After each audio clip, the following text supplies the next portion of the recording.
നമസ്തേ. സനാതനധർമ്മമാർഗത്തിലെ ഹിന്ദുധർമ്മമാർഗത്തിലെ എല്ലാവർക്കും പ്രണാമം. ഞാൻ കുടവട്ടൂർ വാമനൻ നമ്പൂതിരി, കൊട്ടാരക്കര.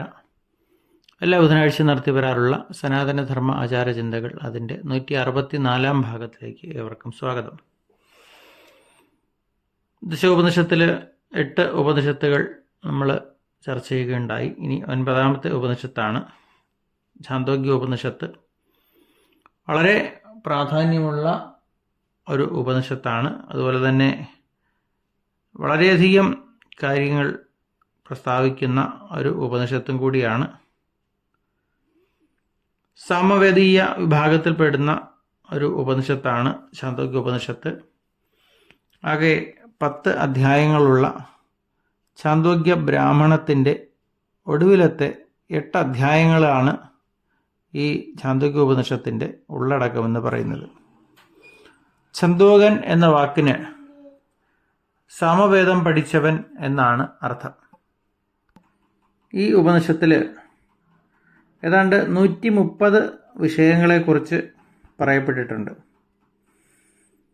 അതുകൊണ്ട് തന്നെ അതിൻ്റെ പ്രാധാന്യവും വിഷയ ഗാംഭീര്യവും ഒക്കെ നമുക്ക് മനസ്സിലാക്കാൻ സാധിക്കും. ഉപനിഷത്തുകളിൽ വളരെ പ്രാചീനമായ ഒന്നായിട്ടാണ് ഈ ഉപനിഷത്തിനെ പറയുന്നത്. ബ്രഹ്മത്തിൻ്റെ മർമ്മത്തെ മനസ്സിലാക്കുവാൻ സഹായിക്കുന്ന ധാരാളം വചനങ്ങൾ ഛാന്തോഗ്യ ഉപനിഷത്തിൽ അധിഷ്ഠിതമാണ്. തത്വമസി മഹാവാക്യം ഈ ഉപനിഷത്തിലാണ് ഉള്ളത് എന്നുള്ളത് വളരെ പ്രാധാന്യമുള്ള ഒന്നാണ്. അതുപോലെ മറ്റ് ഉപനിഷത്തുകളിൽ ഉള്ളതിനേക്കാൾ കൂടുതൽ ഉപാസനാ സമ്പ്രദായങ്ങൾ ഈ ഉപനിഷത്തിൽ കാണുന്നുണ്ട്. മനോവിചാരങ്ങളെ ഏതെങ്കിലും ദേവതയിലോ ശക്തിയിലോ ഉറപ്പിച്ചു നിർത്തുകയാണ് ഉപാസനയുടെ ലക്ഷ്യം എന്ന് പറയുന്നത്. എല്ലാം കൊണ്ടും വളരെ പ്രാധാന്യമർഹിക്കുന്ന ഒരു ഉപനിഷത്താണ് ഛാന്തോഗ്യ ഉപനിഷത്തിൽ. ശാന്തി മന്ത്രത്തോടു കൂടിയാണ് ഈ ഉപനിഷത്ത് ആരംഭിക്കുന്നത്. ആപ്യായന്തു മമാങ്കാനി വാക് പ്രാണചക്ഷു എന്ന് പറയുന്ന ശാന്തി മന്ത്രം മുമ്പ് നമ്മൾ പറഞ്ഞിട്ടുള്ളതാണ്. ആ ശാന്തി മന്ത്രത്തോടു കൂടി ഈ ഉപനിഷത്ത് ആരംഭിക്കുന്നു.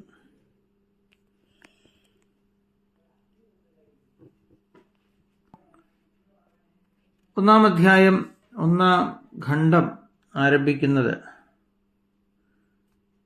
ഉദ്ഗീതത്തിൻ്റെ ഉപാസനയെ ഉപദേശിച്ചുകൊണ്ടാണ്.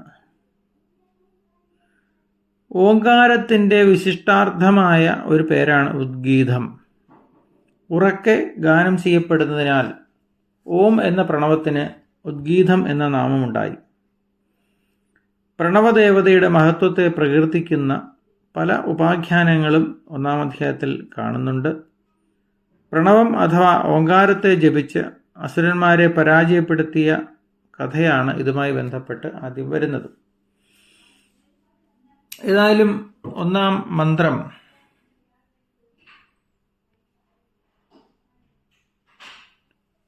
ഓം എന്ന അക്ഷരം ഉദ്ഗീതത്തിൻ്റെ അല്ലെങ്കിൽ ഉദ്ഗീതമാണ്. ഉദ്ഗീതം എന്നാൽ സോമയാഗത്തിൽ ഉദ്ഗാതാക്കൾ ആലപിക്കുന്ന പ്രത്യേകതരം ഗാനങ്ങൾ ആണ്.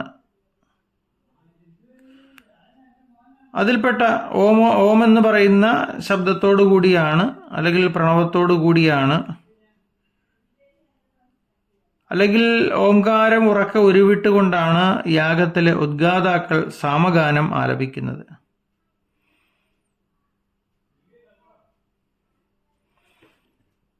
ഈ ഉപനിഷത്തിന് മുൻപുള്ള ഭാഗങ്ങളിൽ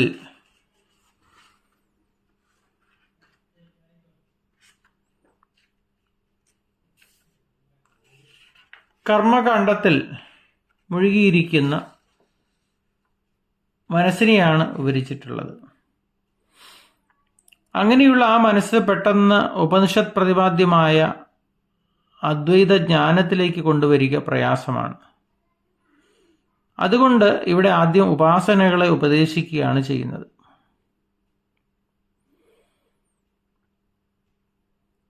അതായത് മനസ്സ് എപ്പോഴും എന്തെങ്കിലും പ്രവൃത്തിയിൽ മുഴുകിയിരിക്കും, മാനസികമായ വൃത്തിയിൽ എപ്പോഴും ഏർപ്പെട്ടുകൊണ്ടേയിരിക്കും. മനസ്സ് അടങ്ങിയിരിക്കുക എന്നത് നാം ഉണർന്നിരിക്കുമ്പോൾ സാധ്യമേ അല്ല.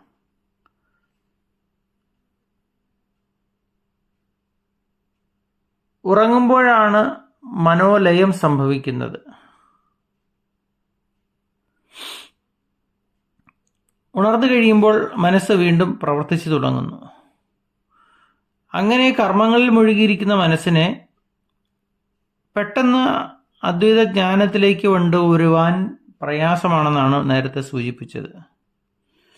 അതുകൊണ്ട് മനസ്സിനെ വശപ്പെടുത്തി ബ്രഹ്മത്തിലേക്ക് തിരിക്കുന്നതിന് വേണ്ടി ഉള്ള ആദ്യ മാർഗമായിട്ട് ഉപാസനകളെ ഉപദേശിക്കുന്നു.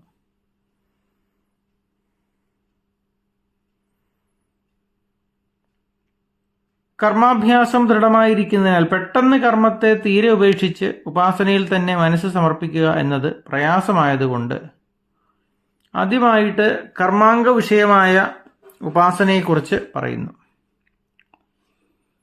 ഉദ്ഗീതത്തിന്റെ അംഗമാണ് ഓങ്കാരം എന്ന് പറയുന്നത്.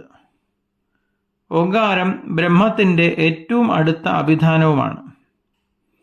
ശ്രുതിയിലും സ്മൃതിയിലും ഇതിന്റെ പ്രാധാന്യത്തെപ്പറ്റി പല സ്ഥലങ്ങളിലും വിവരിച്ചിട്ടുണ്ട്. നമുക്കറിയാം, മാണ്ഡൂക്യ ഉപനിഷത്ത് മുഴുവൻ ഓങ്കാര ഉപാസനയെ പറ്റിയാണ് പറയുന്നത്. നമ്മളത് മുൻപ് പറഞ്ഞിട്ടുള്ളതാണ്. മാണ്ഡൂക്യ ഉപനിഷത്ത് പരബ്രഹ്മത്തെയോ അപരബ്രഹ്മത്തെയോ പ്രാപിക്കുവാനുള്ള ശ്രേഷ്ഠമായ ആലംബനം ഓങ്കാരമാകുന്നു. ഇതിനെ ഉപാസിച്ച് സാക്ഷാത്കരിക്കുന്നവൻ ബ്രഹ്മലോകത്തിൽ പൂജിതനായിത്തീരുന്നു എന്ന് കഠോപനിഷത്തിലും, ഓങ്കാരം പരവും അപരവുമായ ബ്രഹ്മമാകുന്നു. ഇതിനെ ശരിക്കറിഞ്ഞ് ഉപാസിക്കുന്നവൻ ഓങ്കാര ഉപാസനയാകുന്ന സാധന കൊണ്ട് തന്നെ പരമോ അപരമോ ആയ ബ്രഹ്മത്തെ പ്രാപിക്കുന്നു എന്ന് പ്രശ്നോപനിഷത്തിലും പറയുന്നുണ്ട്. അപ്പം അത് രണ്ടും ഓങ്കാര ഉപനിഷത്തിന്റെ അല്ലെങ്കിൽ ഓങ്കാരത്തിന്റെ ഉപാസനയുടെ ഫലമായിട്ടാണ് പറയുന്നത്.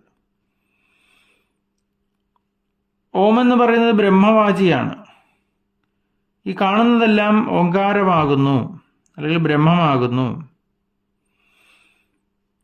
വേദാധ്യയനത്തിനൊരുങ്ങുന്ന ബ്രാഹ്മണൻ ഓം എന്ന് പറഞ്ഞ് ബ്രഹ്മത്തെ പ്രാപിക്കുന്നു. ഇങ്ങനെ മറ്റുള്ള ഉപനിഷത്തുകളിലും ഓങ്കാരത്തിന്റെ പ്രാധാന്യവും പ്രാമാണ്യവും വിവരിച്ചിരിക്കുന്നത് നമുക്ക് കാണാം. അല്ലെങ്കിൽ നമ്മൾ കഴിഞ്ഞ എട്ട് ഉപനിഷത്തിലും നമ്മൾ അതുമായി ബന്ധപ്പെട്ട് പല കാര്യങ്ങളും മനസ്സിലാക്കിയിട്ടുണ്ട്. ഇപ്പൊ ഗായത്രിയാദി ജപങ്ങളിലും ആദ്യന്തം ഓങ്കാരപ്രയോഗം സാർവത്രികമാണ്. ഇപ്പോൾ സന്ധ്യാവന്തനവുമായി ബന്ധപ്പെട്ട് ഗായത്രി ജപിക്കുന്നതിന് മുൻപും ജപിക്കാറുണ്ട്. ഗായത്രി ജപിച്ചതിന് ശേഷവും പ്രണവം ജപിക്കാറുണ്ട്.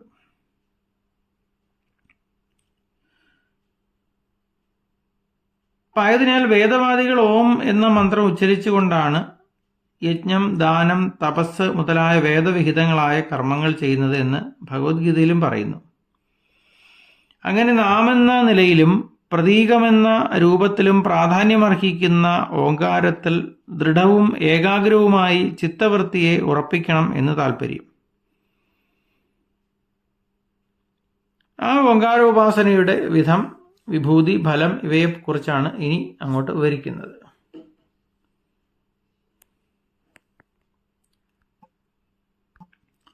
രണ്ടാം മന്ത്രത്തിന്റെ സാമാന്യ അർത്ഥം ഇപ്രകാരമാണ്: സ്ഥാവര ജംഗമങ്ങളായ ഈ ഭൂതങ്ങളുടെ എല്ലാം രസം ഭൂമിയാകുന്നു. ആ ഭൂമിയുടെ രസം ജലവും ജലത്തിന്റെ രസം ഓഷധികളുമാകുന്നു. ഓഷധികളുടെ രസം പുരുഷനും പുരുഷന്റെ രസം വാക്കും വാക്കുകളുടെ രസം ഋക്കും ഋക്കിന്റെ രസം സാമവും സാമത്തിന്റെ രസം ഉദ്ഗീതവുമാണ്.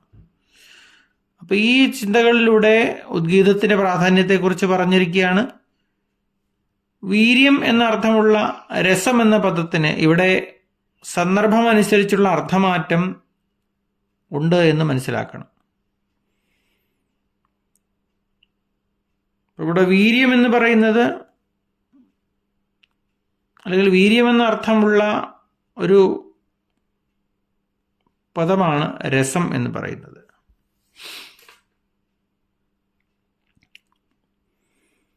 സ്ഥാവരജംഗമങ്ങളായ ഭൂതങ്ങളുടെ എല്ലാം ഉൽപ്പത്തി, സ്ഥിതി, പ്രളയങ്ങൾക്ക് കാരണമായതിനാൽ ഭൂമിയെ അവയുടെ സാരമായി പറയുന്നു.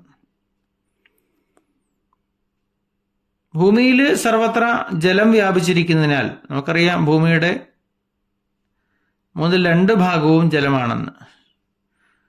അതുകൊണ്ട് ജലത്തെ അതിൻ്റെ സാരമായി പറയുന്നു. അപ്പോൾ ഭൂമിയുടെ രസമായിട്ടാണ് ജലത്തെ പറയുന്നത്.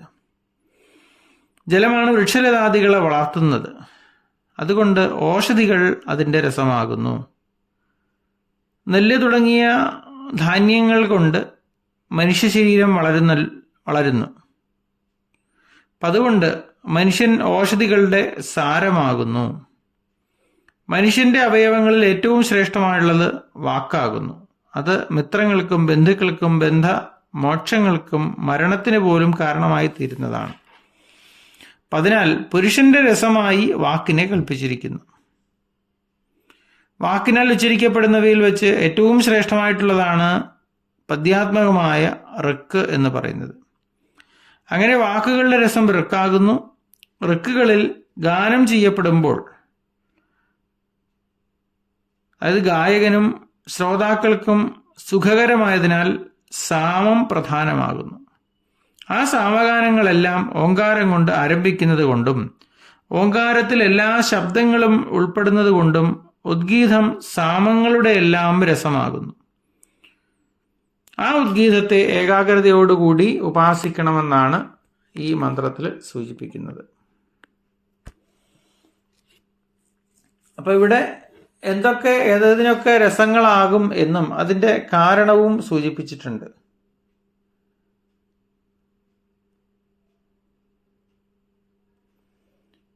അങ്ങനെ അതുവഴി ഓങ്കാരത്തിൻ്റെ പ്രാധാന്യം, അതായത് സാമങ്ങളുടെ എല്ലാം ഉദ്ഗീതം, അതായത് ഉദ്ഗീതം എന്നത് സാമങ്ങളുടെ എല്ലാം രസമാണ് എന്ന് പറഞ്ഞിരിക്കുന്നു. ആ ഉദ്ഗീതത്തെ, അതായത് ഓങ്കാരത്തെ ഏകാഗ്രതയോടുകൂടി ഉപാസിക്കണമെന്നാണ് പറയുന്നത്.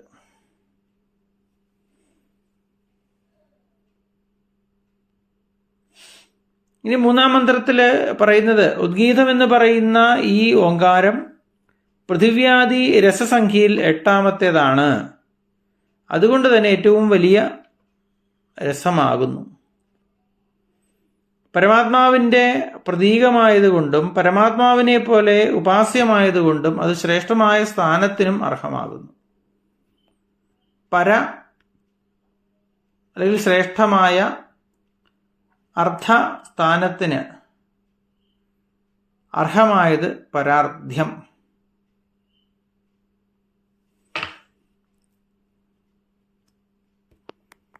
അപ്പോൾ ഇവിടെ ഉദ്ഗീതത്തിൻ്റെ പ്രാധാന്യമാണ് പറയുന്നത്.